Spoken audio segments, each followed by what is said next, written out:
अस्सलाम वालेकुम नाज़रीन, इस्लामाबाद में सिंध टीवी न्यूज़ के प्रोग्राम राजधानी टाइम्स सां गॾु हाज़िर आहियां अता राजड़। नए असां पंहिंजे अॼोके हिन प्रोग्राम में मुस्लिम लीग नून जो जेको 2.5 सालनि जो दौर आहे उन में जेका कारकर्दगी रही आहे उन ते बि ॻाल्हाईंदासूं। पाकिस्तान जी मजमूई सियासी सूरताल जेका आहे उन जो बि ज़िक्र थींदो। जेका आर्मी चीफ जी वधंदड़ मक़बूलियत आहे, छा उहा सियासी क़यादत जी नाकामी आहे या उनजे पोयां के ॿिया सबब आहिनि, उनजो बि ज़िक्र कबो। उन सां गॾु ॿिया मुख़्तलिफ़ इशूज़ आहिनि जिन ते ॻाल्हाईंदासूं। ऐं असांखे जॉइन कयो आहे अॼोके हिन प्रोग्राम में पाकिस्तान मुस्लिम लीग नून जे कौमी असम्बली के मेंबर जनाब असफनयार भंडारा साहब, आपको वेलकम कहते हैं। नाज़रीन, इहो ॿुधाईंदो हलां भंडारा साहब पाक चाइना इकनॉमिक कॉरिडोर बाबति जेका कमेटी ठहियलु आहे पार्लियामेंट जी ॿिन्ही ऐवाननि जी, उन जा मेंबर आहिनि। उन सां गॾु दिफ़ा सनत वारी जेके कमेटियूं आहिनि उन्हनि जा मेंबर आहिनि। गिलगित बल्तिस्तान काउंसिल जेका ठहियलु आहे उन में मेंबरशिप आहे अथनि। ऐं उन खां सवाइ वर्कर्स वेलफेयर फंड ऐं अवेक्यू ट्रस्ट प्रॉपर्टी जेका आहे उन हवाले सां जेके कमेटियूं आहिनि उन्हनि जा बि मेंबर आहिनि। त असां उन्हनि इशूज़ ते बि ज़रूरु ॻाल्हाईंदासूं। इहा दिलचस्प ॻाल्हि आहे त पहिरियों भेरो उहे MNA थिया आहिनि ऐं उनखां अॻु में हिननि जो कॾहिं बि को सियासी कैरियर नाहे रहियो। हिननि जा वालिद साहब उनखां अॻु में क़ौमी असम्बली जा मेंबर रहिया ऐं क़ौमी असम्बली जे मेंबर तौरु उन जेके बि इशूज़ कया पार्लियामेंट में उन्हनि जो वॾो पड़ाडो रहंदो उन दौर में। मैं आपको वेलकम करने के साथ सबसे पहले जो चीज़ है वो मुस्लिम लीग नून की जो हुकूमत है, ये दौर है, नज़र ये आ रहा है शुरू के दिनों में तो मियाँ नवाज शरीफ बहुत मजबूत वज़ीर आज़म नज़र आए, हमें 2/3 मेजॉरिटी के साथ वज़ीर आज़म बने। लेकिन आस्ता आस्ता जैसे दिन गुजरते गए ये रहा है कि हमारी सियासी क़यादत कमज़ोर हो रही है और हमारी जो अस्करी क़यादत है वो मकबूल भी है मुल्क में, और जो भी अहम इशूज़ हैं मुल्क के उन पर डिसीजन मेकिंग की जो है पॉलिसीज़ के हवाले से वो उनके पास चली गई है सारी। बहुत बहुत शुक्रिया आपका जी सवाल का। बिल्कुल मैं इत्तेफाक तो नहीं करूँगा इस चीज़ से। डे 1 से PMLN हुकूमत काम कर रही है और शुरू में बल्कि प्रॉब्लम्स ज़्यादा आई थी जो कि अब बहुत बेहतर हो गई हैं, कम हो गई हैं। और जिस तरह कोई भी नई हुकूमत होती है उसको दीगर प्रॉब्लम्स दरपेश आते हैं। लेकिन अगर आप देखें इकनॉमिक इंडिकेटर्स आप देखें इकॉनमी के, वो अगर आप देखें, लॉ एंड ऑर्डर अगर आप देखें, कराची की सिचुएशन अगर आप देखें, प्रोजेक्ट्स पे काम कुछ पे स्लो हो रहा है, कुछ पे मज़ीद तेज़ करने की भी ज़रूरत है। अगर आप पाकिस्तान मुस्लिम लीग नून के मियाँ नवाज शरीफ साहब के नून के 2-2.5 साल की जो परफॉर्मेंस अगर आप कंपेयर करें with the previous government of PPP, तो मैं समझूंगा कि अल्हम्दुलिल्लाह माशाल्लाह नून गवर्नमेंट राइट डायरेक्शन में जा रही है। हमारी हुकूमत कहीं स्लो भी है, बिल्कुल इस बात का इतराफ़ है। बिजली और पानी में अभी भी लोगों की शिकायतें हैं, उधर भी फुकतान है, बिजली का बिल्कुल है, लोड शेडिंग का बिल्कुल हो रही है, लेकिन साथ साथ उन पे काम भी हो रहा है। और बिजली और पानी आपको पता है ये वो वाली चीज़ें हैं जो 1 महीने में या 4 महीने में या 2 सालों में होनी नहीं है। आज बीज बोया जाएगा तो शायद 4-5 साल बाद, 7 साल बाद इसको खाया जाएगा।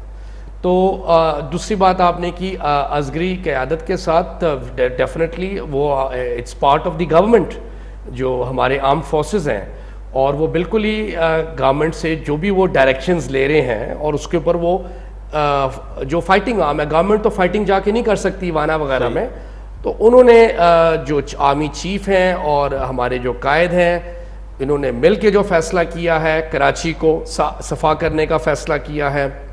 पूरे जो हमारे ज़रब अज़ब है उसके ज़रिए टेररिस्ट को फ्लश आउट किया जा रहा है। और इसके अलावा भी के ऊपर जो फाइनेंशियल टेररिज्म भी जो हो रही है सिंध में, उसके ऊपर भी ये हो रहा है। और पंजाब में भी अगर कोई पॉलिटिशियन को लूट मार की बाज़ार में गरम है तो उसको भी पकड़ना चाहिए। ये तनकीद अक्सर आ रही होती है कि ये एहतसाब सिर्फ सिंध का है और सिंध में रहेगा। नहीं, इस्लामाबाद में भी कोई बैठा है, पंजाब में भी बैठा है, KP में भी कोई बैठा है, बलूचिस्तान में भी बैठा है, उसके गिरबान पे हाथ जाना चाहिए NAB का और हमारे लॉ एनफोर्समेंट एजेंसीज का। तो I think we are on the right track and we are doing a good job. हमने देखा मियाँ साहब जैसे आए इक़्तिदार में, उसके फ़ौरन बाद फिर इंडिया में इंतखाबात हुए, मोदी साहब वज़ीर आज़म मुंतखब हुए, मियाँ साहब यहाँ से गए उनकी जो अलग बर्दारी की तकरीब थी उसमें शरीक हुए, और लग ये रहा था कि शायद तल्लुकात पाकिस्तान और भारत के कुछ बेहतर होंगे मियाँ साहब के जाने के बाद। लेकिन उसके बाद बिल्कुल यू टर्न आ गया। इस वक्त जो सरहदी सूरत हाल है वो भी आपके सामने है, UN में जो अभी जो कुछ पेश आया वो भी आपके सामने है। कहा यह जा रहा है कि मियाँ साहब तो चाह रहे थे, लेकिन कुछ कुव्वतें पाकिस्तान के अंदर हैं वो जो नहीं चाहती कि ये नॉर्मलाइज हो सिचुएशन। ये इस बात से इत्तेफाक करेंगे आप? बिल्कुल सही कह रहे हैं आप। इंडिया पाकिस्तान मेरी नज़र में, मेरी ज़ाती नज़र में, बिल्कुल वो जिस तरह हम कहते हैं आइडियल फ्रेंडशिप, वो तो किसी को एक्सपेक्ट नहीं करनी चाहिए। सही। ये तो एक अहमकों की जन्नत में होगा जो ये बातें करेंगे कि इंडिया पाकिस्तान बिल्कुल ही नॉर्मल हो जाएंगे, एक दूसरे को मैली आंख से नहीं देखेंगे। They are our declared enemy, सारी बात है, and we are also declared enemy. As a statesman, as a prime minister मियाँ नवाज शरीफ की उनकी जो पॉलिसी है, गवर्नमेंट का जो स्टैंड है, बिल्कुल करेक्ट है, डिप्लोमेटिक। क्योंकि prime minister should not be seen with a gun और अ स्वॉर्ड। सही। प्राइम मिनिस्टर का काम है डिप्लोमेसी को जितना भी आगे ले जा सकें उधर तक ले जाए। अगर वहाँ से रिएक्शन या पॉजिटिव रिस्पांस नहीं आता तो हमारी अस्करी कुव्वतें इतनी ताकत रखती हैं कि उसका मुंह तोड़ जवाब देने के लिए, जो हम दे रहे भी हैं। सही। मैं समझता हूँ कि मोदी साहब या उनकी हुकूमत जो मर्जी हमारे ऊपर कीचड़ उछालें, LOC की वायलेशंस करें, वो ये चाहते हैं कि ये इस तरह की डिस्टर्बेंस वगैरह पैदा हुए, और ज़ाहिर बात है हमने उनके किसी ट्रैप में फॉल नहीं करना। अपने प्राइम मिनिस्टर को हमने अपने किसी को तनकीद का निशाना हमने नहीं बनाना। प्राइम मिनिस्टर का काम है वो अपना काम कर रहे हैं डिप्लोमेसी। जो हमारी असगरी और हमारी एहसास एजेंसीज का काम है वो अपना काम कर रही हैं वहाँ पर। सही। तो आप देखिए दिफा की कमेटी में भी हैं जी, और ज़ाहिर हुकूमती जमात से आपका ताल्लुक़ है। जो खारजा पॉलिसी है हमारी दिफाई पॉलिसी है, आप समझते हैं कि मौजूदा हुकूमत, सियासतदान जो हैं उनका कोई किरदार है उस पॉलिसी में? बिल्कुल है जी, बिल्कुल। गवर्नमेंट की कंसेंट के बगैर तो आर्मी जो भी कर रही है उसमें गवर्नमेंट की कंसेंट भी है। और अगर आर्मी या जो भी हमारे रेंजर्स हैं जो भी अगर अच्छा काम कर रहे हैं, मैं आपके इस प्लेटफॉर्म से ज़रूर कहना चाहूँगा, हमें उनको एक डेली स्पॉटलाइट में नहीं लाना चाहिए। जब हम ये पढ़ते हैं हमें उनको पार्टी नहीं बनाना चाहिए। वो एक गवर्नमेंट का एक टूल है। सही। आर्मी और रेंजर्स और नैब और बाकी जितने भी FIA वगैरह वगैरह वगैरह, ये एक टूल है। अब अखबारों में जो हम देखते हैं कि आर्मी चीफ को एक वो मनाया जा रहा है, एक प्राइम मिनिस्टर के सामने खड़ा करने की कोशिश की जा रही है कि एक तरफ प्राइम मिनिस्टर है, एक तरफ राहील शरीफ है। नहीं, ये बिल्कुल गलत तासुर है। जो भी देना चाह रहा है, मीडिया देना चाह रहा है, अपोजिशन पार्टीज देना चाह रही हैं, कोई भी देना चाह रहा है, ये एक ही टीम के दो हिस्से हैं और दोनों कोहेरेंट हैं, एक दूसरे के साथ चल रहे हैं। और बिल्कुल मैं इस बात को कंडेम करता हूं जहां पर यह तासुर दिया जाता है कि ये अकेले आर्मी कर रही है, गवर्नमेंट की इसमें मर्जी शामिल नहीं है, या अकेले ये प्राइम मिनिस्टर कर रहे हैं, आर्मी चीफ। बिल्कुल मैं कहूँगा ये दोनों एक टीम है, दोनों एक ही पेज पे हैं और इनके अंदर डिफरेंस पैदा करने की मुहिम एक चल रही है जो नहीं चलनी चाहिए। ये भी इतलात हैं कि यानी कि जो सोशल मीडिया पे एक मुहिम चली हुई है कि आर्मी चीफ को और 3 साल मजीद देने चाहिए, तोसी देनी चाहिए, क्योंकि ज़रब अदब भी जारी है। कराची में जिस तरह के ऑपरेशन हुए हैं उनके जो नताइज सामने आए, तो अवाम भी चाह रहा है, अक्सर लोगों की, तजज़िया निगारों की, वो भी ये कह रहे हैं। आप मुस्लिम लीग नून के अंदर क्या राय है इस हवाले से? ये तो एक डिसीजन है which is purely on the shoulders of the prime minister. ठीक है ना जी। बिल्कुल। इसमें मेरा या आपका या किसी और का कहना दें ना दें, वो इट क्लाउड्स द इशू, मतलब कि उस इशू को ख़राब करने वाली बात है। मैं शायद बोलूँ देनी चाहिए, शायद मेरा कुलीग बोले नहीं देनी चाहिए, या कोई और बोले डेफिनेटली MQ वाले कहेंगे नहीं देनी चाहिए। बिल्कुल। तो मैं समझता हूँ कि जब टाइम आएगा प्राइम मिनिस्टर साहब अपनी विजडम इस्तेमाल करेंगे, मुल्की हालात देखेंगे, सिचुएशन देखेंगे, इंटरनेशनल सिचुएशन देखेंगे, उसके मुताबिक फैसला लेंगे। मुस्लिम लीग नून के अंदर ये डिस्कशन नहीं है इस वक्त? कम से कम मेरी नॉलेज में नहीं है जी। अच्छा, तो पाक चाइना कॉरिडोर के भी आप मेंबर हैं। जो पहला इजलास हुआ उसमें मुशाहिद हुसैन साहब को इत्तेफाक राय से चेयरमैन मुंतखब किया गया। कल उसका पहला इजलास है और अपोजिशन को बहुत ज़्यादा एतराज़ात हैं कि इस हवाले से जो असल रूट है उसको छोड़ के ईस्टर्न रूट पे काम हो रहा है, उस पर ज़्यादा पैसे लगाए जा रहे हैं। तो ये चीज़ें और एहसन इकबाल साहब ने इस हवाले से 2-3 बातें तो की हैं। आप क्या समझते हैं, पाक चाइना इकनॉमिक कॉरिडोर फिर मुतनाज़ नहीं बन जाएगा अगर हुकूमत इस तरह की पॉलिसियाँ करेगी? नहीं, देखिए, हुकूमत कोई ऐसी पॉलिसी नहीं बना रही। एक राहदारी है, वो राइट भी हो सकती है, लेफ्ट भी हो सकती है। अगर हम हर प्रोजेक्ट को कालाबाग डैम की तरह बना देंगे, अभी ऑपोजिशन अनफॉर्चुनेटली उसको एक कंट्रोवर्शियल पॉइंट बनाना चाहते हैं, जो कि मैं समझता हूँ बिल्कुल गलत होगा। ये एक बड़ा गलत मैसेज भी जाता है चाइना और दूसरे जो हमारे दीगर ममालिक हैं जो इन्वेस्ट करना चाहते हैं पाकिस्तान में। जितने भी हैं इनके तहफ़्फ़ुज़ात हैं, I think they should come on the table. और मैं समझता हूँ उधर ये नहीं देखना चाहिए कि वो रोड मेरे घर, मेरे मोहल्ले से या मेरे गांव से कितने करीब से गुजरी है। अगर आप सबको सेटिस्फाई करने शुरू हो जाएंगे फिर तो ये राहदारी होएगी नहीं। सही। तो मैं समझता हूँ जो भी फैसला हुकूमत कर रही है जस्ट करेगी, कि कोई ऐसा नहीं होगा कि उसका सारा बेनिफिट पंजाब को मिले, बाकी सारे सूबे महरूम हो जाएं। तो मैं समझूंगा ये गलत डिसीजन है। ये बात बिल्कुल मीटिंग में ये आएगी, ये बात करना कि इस राहदारी से पूरे जो है फेडरेशन है उसके लिए ये एक फ़ायदेमंद चीज़ होनी चाहिए economically, not only for Punjab. मैं बिल्कुल इस चीज़ के मैं मानता हूँ। तो इस मीटिंग में बिल्कुल ये पॉइंट मैं भी उठाऊँगा और ये कॉरिडोर को ज़्यादा तनकीद का निशाना नहीं बनाना चाहिए हमें। ओवरऑल ये कमेटी जो फॉर्म की गई है, ये सिर्फ ओवरव्यू करेगी इन तमाम प्रोजेक्ट्स को, या इसके अलावा भी कोई जिम्मेदारियां हैं इस कमेटी की? नहीं, मेरे ख्याल में इसके अलावा भी जिम्मेदारियां होनी चाहिए, क्योंकि कल इसका पहला इजलास होगा। आई थिंक इसका लीगल फ्रेमवर्क को भी हमने डिफाइन करना है। नवाज गवर्नमेंट ने 5 साल, मेरे ख्याल में 3 साल बाद मेरा मतलब इलेक्शन आ जाना है। जी हाँ। अगर कोशिश तो इंशाल्लाह हमारी अपनी है, लेकिन अगर हमारी अपनी गवर्नमेंट नहीं आती तो हमने इस कॉरिडोर को प्रोटेक्ट भी करना है। सही। कि अगली कोई गवर्नमेंट आके इसको रिवर्स में ना डाल दे, खुदा ना खास्ता। सही। अगेन मैं फिर कहूँगा कि ये पाकिस्तान के साथ भी ज्यादती होगी। और आज जिसको हम अपना ब्रदर कह रहे हैं, चाइना कह रहे हैं, भाई कह रहे हैं, कल वो भी हमें मैली आंख से देखेगा, गुस्से की आंख से देखेगा अगर हमने उनकी ये राहदारी को हमने कंट्रोवर्शियल हमने बना दिया। सही। कि जी ये मेरे मोहल्ले से गुजरनी चाहिए, आपके मोहल्ले से नहीं गुजरनी चाहिए, या इसको सूबाइयत की लड़ाई में हमने, ऑपोजिशन की भी कोशिश यही है कि इसको सूबाइयत की लड़ाई में डाल दिया जाए। सही। तो ये मैं समझता हूँ गलत होगा। आपने बात की कालाबाग डैम की, तो ये 80s से कालाबाग डैम बचपन से सुनते हैं। आप सुनते रहे होंगे। पिछला जो मियाँ साहब का दौर था 97 वाला, उसमें मियाँ साहब बिल्कुल संजीदगी से ये कालाबाग डैम तमीर करने के लिए उन्होंने ऐलान भी किया था। फिर मोहतरमा ने धरना दिया था एक कमू शहीद पे।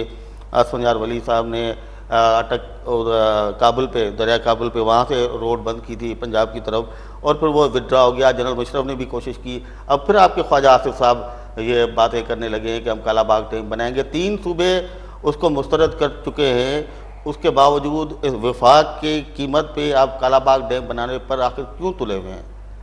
देखिए, पहले तो ये कह देना वफाक की कीमत पे, ये देखिए आई मीन इसके ऊपर भी मैं ये कहूँगा कि ये मुल्की प्रोजेक्ट्स हैं। इसमें कोई PMLN का ज़ाती फ़ायदा या मियाँ नवाज शरीफ साहब का या ख्वाजा आसिफ साहब का कोई ज़ाती फ़ायदा नहीं है कि कोई कालाबाग डैम बने। We should always discuss the issue. Khawaja Asif साहब बिल्कुल डिस्कस ये इशू करना चाहिए, टेबल पे आना चाहिए। उसकी मोडालिटीज़ में अगर किसी को एतराज़ात हैं, बिल्कुल अच्छी बात है। अगर कोई कहता है जी इसका नाम चेंज कर दें, इसकी लोकेशन चेंज कर दें, इसका साइज़ चेंज कर दें, करना हमें ज़रूर चाहिए। ये मुल्की प्रोजेक्ट्स हैं, एक पाक China economic corridor, Kalabagh dam, metro bus station Rawalpindi जो मेरे शहर में है, ये किसी की ज़ात के प्रोजेक्ट्स नहीं है। इससे अवाम ने मुस्तफ़ीद होना है। कल हमारे जनरेशन्स ने पानी पीना है, दे नीड डैम्स। कालाबाग हो, हमारी तरफ से सफ़ेद डैम हो जी, लेकिन डैम्स आज की ज़रूरत है। छोटे होने चाहिए, ज़्यादा होने चाहिए। अगेन हम इसको सुबाइयत, अगेन वही जो अभी आपने इंट्रो में अपने फरमाया, बेनज़ीर ने धरना किया, असफंदियार वली ने किया, गलत है ये। हमें इसके बैठ के ऊपर धरने से, आपने देख लिया पीटीआई के धरने से कोई फ़ायदा नहीं है। धरने की सियासत हमें छोड़ देनी चाहिए, हमें प्रोजेक्ट्स की सियासत करनी चाहिए। बनर साहब, धरने की सियासत नहीं, आप क्या समझते हैं कि आप जो असेंबली में बैठे हुए हैं जी, आप अवाम के मुंतखब नुमाइंदे हैं। जब 3 सूबों की असेंबलियाँ इत्तेफाक राय से मुस्तरद कर चुकी हैं एक प्रोजेक्ट को, उसको आप कैसे कहेंगे कि ये वफाक का प्रोजेक्ट है? हमें उसको रिविज़िट करना चाहिए, हमें उसको रिविज़िट करना चाहिए। ज़रूरी नहीं है कि अगर 3 असम्बलियों ने उसको मुस्तरद कर दिया है तो ये बस वफाक की आवाज़ है। उसको विज़िट करना चाहिए, उसको फैक्ट्स, जो उसके फैक्ट्स बिल्कुल सामने आने चाहिए। मैं फिर अर्ज़ करूँगा कि अगर किसी के तहफ़्फ़ुज़ात, जिस तरह 3 असम्बलियों के तहफ़्फ़ुज़ात हैं, उनको रिविज़िट करना चाहिए। लोकेशन चेंज, साइज़ चेंज वगैरह वगैरह को देखना चाहिए। तो चेंज हुई ना, बादशाह बन रहा है, उस पर काम ही नहीं हो रहा। नहीं, बादशाह पे तो काम, कुछ डैम्स, अब छोटे छोटे डैम्स पे काम हो रहा है।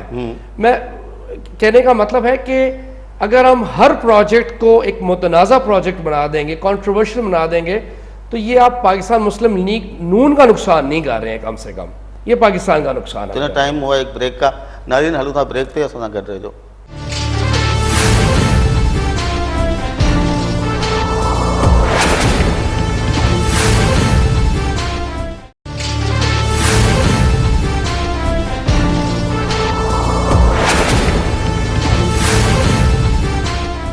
नाज़रीन, प्रोग्राम में बेहर भलीकार सां गॾु महिमान मौजूद आहिनि जनाब असफंदियार भंडारा साहब।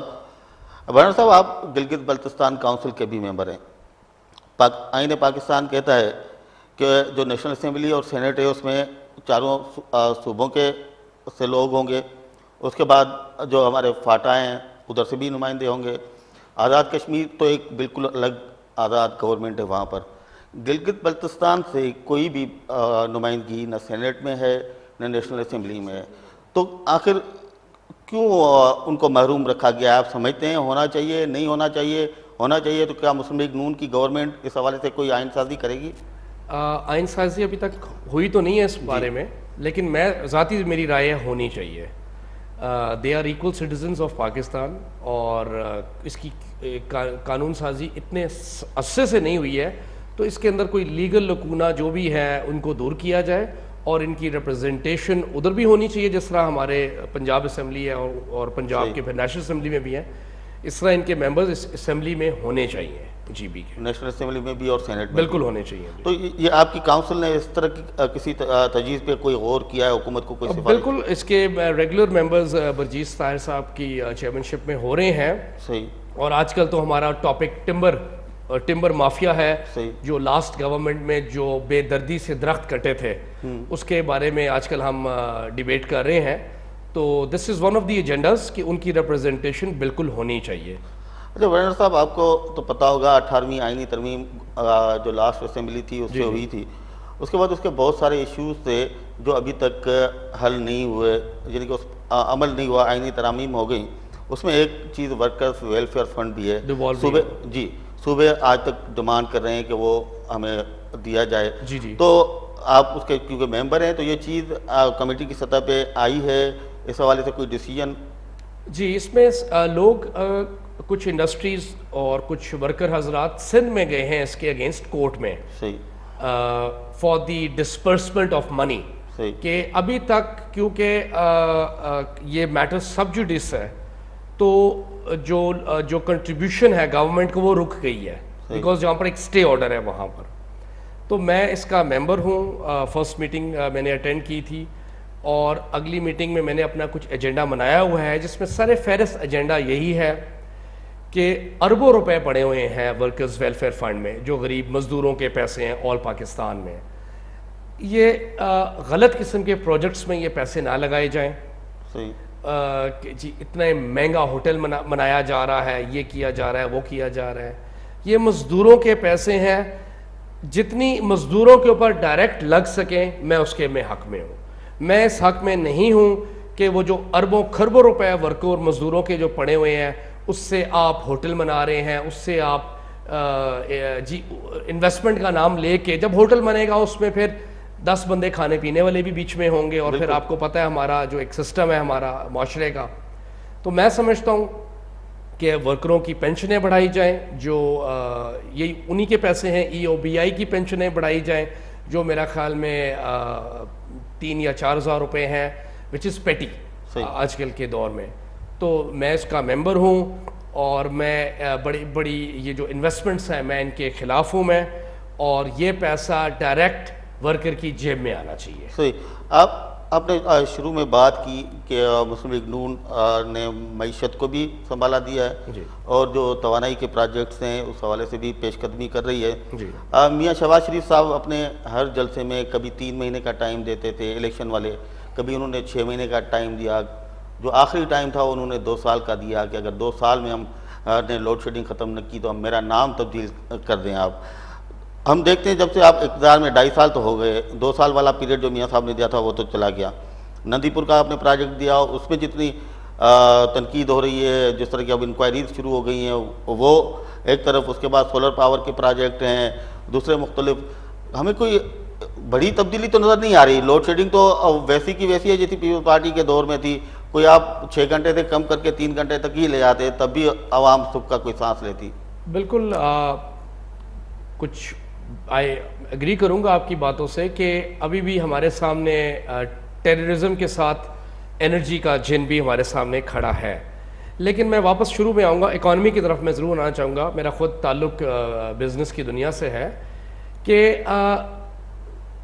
बहुत पॉजिटिव इंडिकेटर्स आए हैं। मिसाल के तौर पे आपका डॉलर रुपी पैरिटी काफ़ी हद तक कंट्रोल पे है, 104 पे पहुंच गया है। 100 पहले 100 से 104 पे गया, 108 और 9 से नीचे भी आया है। इन्फ्लेशन आपकी 2% है, या 1.5 या 2%, 2.5% हवर अराउंड कर रही है। आपकी जो रॉ मटेरियल प्राइसेस हैं, आपकी जो कमोडिटी प्राइसेस हैं, ये उस तरीके से ग्रो नहीं कर रही हैं जिस तरीके से लास्ट गवर्नमेंट में ग्रो हो रही थी। खाने पीने की अशिया और ये डीज़ल, पेट्रोल, तेल, इन चीज़ों की अशिया में आप वो तेज़ी नहीं देख रहे हैं आप। और शुक्र है कि इंटरनेशनल प्राइसेस भी, शुक्र है कि वो भी बहुत हमारे हक में है, फेवर में है। तो यस, आई वुड एग्री कि बिजली के ऊपर, क्योंकि मैं तो उनकी इसी कमेटी में नहीं हूँ मैं, तो बिजली का जो भी प्रॉब्लम्स हैं नंदीपुर के हैं, हमें रिजॉल्व करने चाहिए।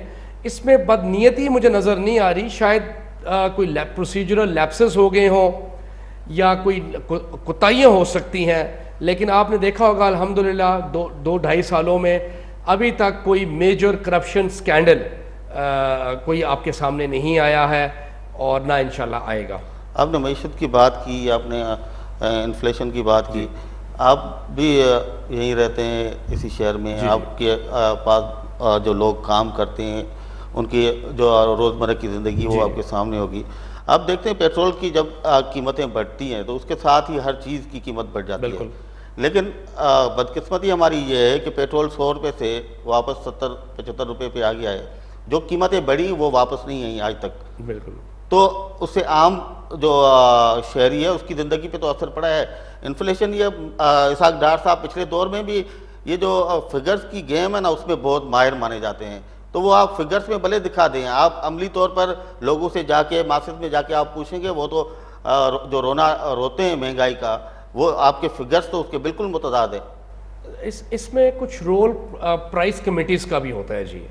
आपका मतलब है कि अगर पेट्रोल की कीमत है तो उसका रिपल इफेक्ट भी होना चाहिए और चीज़ों के ऊपर।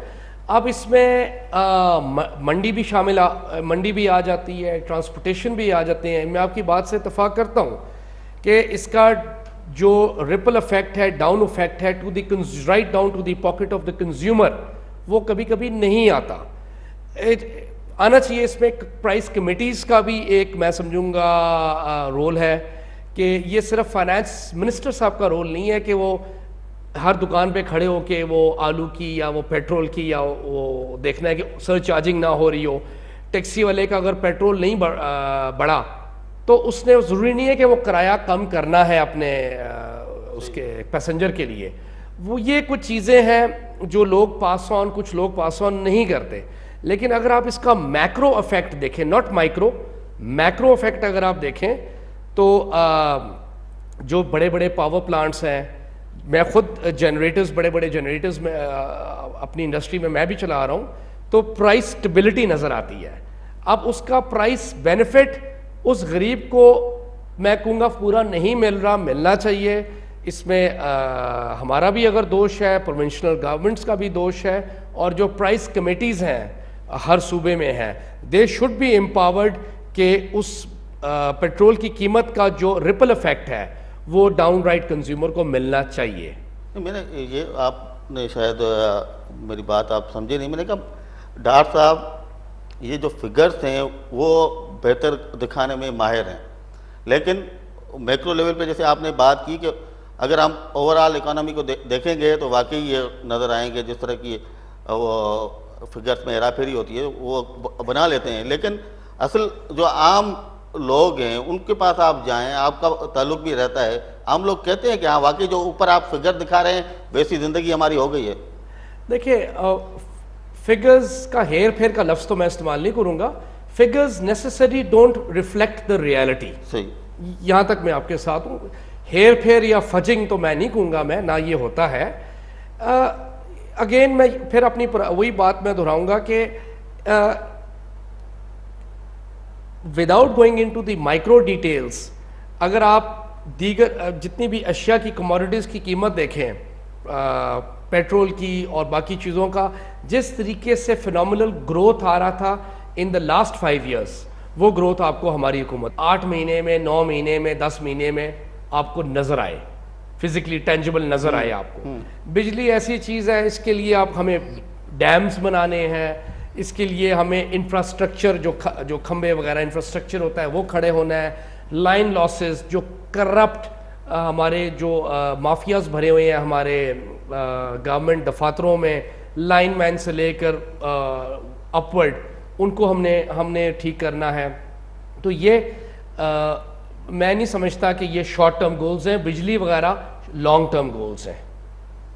फिर हमें सियासतदानों को मोहतात रहना चाहिए जब वो डेडलाइन के सामने आते हैं और दावाएं करते हैं कि 6 माह की, 2 साल की डेडलाइन, तो डेडलाइन नहीं देनी चाहिए। सही। अच्छा, इन तमाम चीज़ों को सामने रखते हुए जो मुस्लिम लीग नून की कारकर्दगी है, आप क्या समझते हैं जो 11 अक्टूबर को इलेक्शन होने जा रहा है लाहौर में, और जिस पर पूरे पाकिस्तान की नज़रें हैं, यही कहा जा रहा है कि शायद मुस्लिम लीग नून और PTI के मुस्तकबिल का फैसला करेगा ये इलेक्शन, तो वहाँ पे क्या नज़र आ रहा है आपको? देखिए, मैं तो इसको ज़रा ज़्यादातर मीडिया हाइप ही कहूँगा। ये एक इलेक्शन इटसेल्फ इलेक्टोरल सिस्टम में कोई बहुत बड़े मायने नहीं रखता, सिंबॉलिक वैल्यू रखता है, सही, इलेक्टोरल वैल्यू कोई नहीं रखता। It is 1 seat. अब ज़ाहिर बात है जिस तरीके से PTI चल रही है, हर चीज़ में धांधली नज़र आती है, तो मैं समझता हूँ इट इज़ वेरी अनफॉर्चुनेट। लेकिन अब कि डी-सीटिंग मतलब कि सारा ये हुआ है, अयाज सादिक साहब he is a fine gentleman, लेकिन 11 अक्टूबर को इंशाल्लाह उन्होंने काम किया है। हमारे जो PMLN नून के मिनिस्टर्स हैं, सब हैं, उन्होंने काम वहाँ पर किया है, सिर्फ तकरीरें नहीं की हैं, ऑन ग्राउंड काम किया है। लाहौर का अगर आप नक्शा जाके देखें, वो शहबाज शरीफ साहब ने बिल्कुल बदली किया हुआ है, और उधर की जो एडमिनिस्ट्रेशन है, सफाइयाँ वहाँ पर हो रही हैं, और बाकी डेंगी आप देखें, काफ़ी चीज़ें वहाँ पर बहुत काम हो रहा है। तो आई विल बी सरप्राइज्ड कि अगर वहाँ पर PTI वहाँ पर अगर जीतती है, तो मैं तो कम से कम बड़ा सरप्राइज होऊंगा इस बात। नहीं, आपकी इस बात से तो इत्तेफाक करते हैं, पूरा मुल्क यही कह रहा है कि मियाँ साहब को, मियाँ साहबान को सिर्फ लाहौर ही पूरा पाकिस्तान नज़र आता है, लाहौर का चेहरा तब्दील कर दिया, बाकी वह मुल्क में तो वही बदहाली है, वही टूटी फूटी सड़कें हैं, मेट्रो है तो पिंडी इस्लामाबाद के लिए है या लाहौर के लिए है। नहीं, मैं मेट्रो इंशाल्लाह आप देखिएगा, साउथ पंजाब भी जाएगा, मुल्तान जाएगा, रहीम यार खान जाएगा, और बिल्कुल हमारी नज़रें हैं वहाँ पर भी, रोड इंफ्रास्ट्रक्चर नज़रें भी हैं। आपकी बात भी दुरुस्त है कि पंजाब सिर्फ लाहौर नहीं है, पंजाब 9 करोड़ लोगों का जगह है, down from Rahim Yar Khan up to I think Rawalpindi, up to Murree, सारी जगहों को हम देख रहे हैं और देखना भी चाहिए। बिल्कुल मैं इत्तेफाक करूंगा कि हमें सारी जगहों पे हमें अपना जो है पैसा है, रहीम यार खान, मुल्तान और बाकी जो भी हैं हमारे छोटे शहर, थर्ड टियर सिटीज़, उनके ऊपर भी हमें ये काम करना चाहिए। और इंशाल्लाह आप देखेंगे रिमेनिंग 2-2.5 साल जो हमारी हुकूमत के रह गए हैं, आप इसमें काम देखेंगे। आप बनर साहब, एक बात मैं समझना चाहता हूँ, फिर हमने ब्रेक पे भी जाना है। इस्लामाबाद को हम देखें, यहाँ का इंफ्रास्ट्रक्चर, यहाँ के रोड, जिस तरह जनरल मुशर्रफ ने 7th एवेन्यू बनाया, 9th एवेन्यू बनाया, जो मौजूद था, उसके होते हुए तरजीह हमारी ये नहीं होनी चाहिए थी कि वो इलाके जहाँ पर ज़्यादा बदहाली है, ज़्यादा लोग गुर्बत का शिकार हैं, वहाँ से आप स्टार्ट लें और फिर बाद में इस्लामाबाद आएँ, या ये जो पहले ही बहुत ज़्यादा तरक्की याफ्ता शहर है उसमें आप मज़ीद और तरक्की दें? तरजीहात आपकी ठीक है। खैर, ये आर्गुमेंट दोनों तरफ ली जा सकती है कि तरक्की वाले शहरों में भी होनी चाहिए, और दूसरी आर्गुमेंट भी ली जा सकती है कि जो पसमानदा इलाके हैं वहाँ से शुरू करनी चाहिए। ये कोई, मैं समझता हूँ कोई बहुत बड़ा कोई डिबेटेबल पॉइंट ये नहीं है। जो भी हो रहा है हमारे मुल्क के लिए हो रहा है। अगर वो मेट्रो पिंडी में मना है तो Pindi is a very important city. अगर वो पहले रहीम यार खान में नहीं मना तो मैं समझूंगा rightly so, Pindi is a very important city, लेकिन रहीम यार खान में भी मनना चाहिए। सही। पहले अगर पिंडी में मान गया वो मैं डिफेंड करूंगा कि वो कोई मैं उसको तनकीद का निशाना नहीं बनाऊंगा। लेकिन अगर यही मेट्रो अगर रहीम यार खान में या मुल्तान में नहीं मानता तो मैं ज़रूर कहूँगा कि ये हमारी गवर्नमेंट की कोताही होगी कि अगर वो इसी के सम्राट प्रोजेक्ट्स के सम्राट दूसरे शहरों में भी जाने चाहिए। चलिए, टाइम एक और ब्रेक का हुआ है। नाज़रीन, अलूदा ब्रेक थे असना गढ़ जो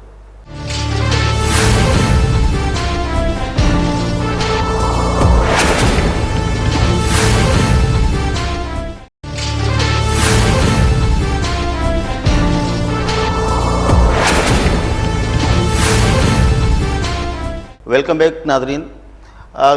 जो पाकिस्तान में अक़लियतें रहती हैं उनके हवाले से मैं चाहूँगा कुछ आपसे बात करें।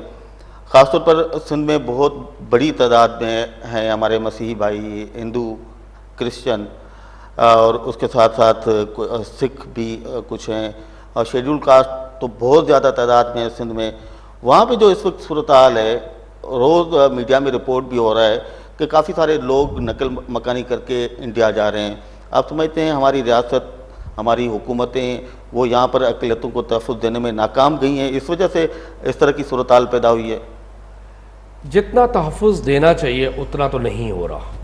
सही। ये तो मतलब कि एडमिट करने वाली बात है। जितनी, वरना क्यों कोई अपना मुल्क छोड़ता है जी इतने अरसे रहने के बाद। सही। तो नकल मकानी जो मेरी इन्फॉर्मेशन है काफ़ी कंट्रोल में कम हो गई है, लेकिन जिसको भी चांस मिलता है वो चले जाते हैं। इसमें लेजिस्लेशन की ज़रूरत है, इसमें बेसिकली मेंटालिटी का चेंज होना भी बड़ा ज़रूरत है। हमारे जो करिकुलम है, हमारे बच्चों को जो पढ़ाया जाता है स्कूल में कि अगर वो नॉन मुस्लिम है तो वो इस्लाम का दुश्मन है, इस तरह की चीज़ें, हिंदू मज़हब इस्लाम का दुश्मन है, क्रिश्चियन मज़हब इस्लाम, इस तरह की चीज़ें, इलिटरेट्स वाली, जाहिलों वाली, इस तरह की चीज़ें हमें निकालनी पड़ेंगी अपने करिकुलम से, जो हम अपने बच्चों को स्कूल में वेरियस लेवल्स पे जो हम पढ़ा रहे हैं। क्योंकि वही बच्चा वही सोच ले के फिर बड़ा होगा, वही जाके वो लड़की को ज़्यादती करेगा या जो भी करेगा उसके साथ। तो एक तो ये था एजुकेशन। दूसरा है कि बिल्कुल गवर्नमेंट शुड बी एक्टिव। हम जब भी हमारी मीटिंग्स होती हैं सरदार यूसुफ साहब के साथ, हम यही बात कर रहे होते हैं कि अक़लियतों की जो नमाज़गाहें हैं उनकी प्रोटेक्शन की जाए, उनकी जो कम्युनिटीज़ हैं उनकी प्रोटेक्शन की जाए, और जबरन कन्वर्जन करवाना, जबरन शादी करवाना, इसके ऊपर भी लॉज होने चाहिए, कवानीन होने चाहिए, पनिशमेंट होनी चाहिए। लेकिन अफसोस वो बस मज़हब का एक गलत इस्तेमाल जब हो जाता है तो ये चीज़ें ज़्यादती हो जाती है मिनॉरिटीज़ के साथ, जो कि नहीं होनी चाहिए। मिनॉरिटीज़ भी उतने ही मुहिब वतन हैं, उतने ही सेल्फ रिस्पेक्टिंग है जो हमारे बाकी जो जनरल पॉपुलेशन है। तो मैं समझता हूँ कि अक़लियत तो एक हुस्न है। सही। ज्वेलरी है इस मुल्क का, उसको हमें प्रोटेक्ट करना चाहिए, क्योंकि पाकिस्तान की नक्काशी हो कि मुसलमान को क्या ट्रीटमेंट मिल रही है, उस चीज़ की नक्काशी नहीं हो रही पाकिस्तान की। पाकिस्तान की जो दुनिया में नक्काशी हो रही है कि वो अपने अक़लियतों की हिफाजत किस तरह कर रहे हैं। बिल्कुल, इस चीज़ पे दुनिया जज कर रही है पाकिस्तान को। नहीं तो आप देखें पंजाब में मुख्तलिफ वाक़यात हुए हैं मुस्लिम लीग नून की हुकूमत में भी, कि जो क्रिश्चियंस हैं, अभी एक जोड़े को जला दिया गया था, उनकी बस्तियों को आग लगा दी जाती है, इस तरह के। तो उस हवाले से हमने नहीं देखा कि कभी मुस्लिम लीग नून ने कोई एक्टिव रोल प्ले किया हो कि कोई इस तरह की कमेटियाँ बननी चाहिए या इस तरह के इकदाम लिए जाएं ताकि मुस्तकबिल में कम से कम ऐसे वाक़यात।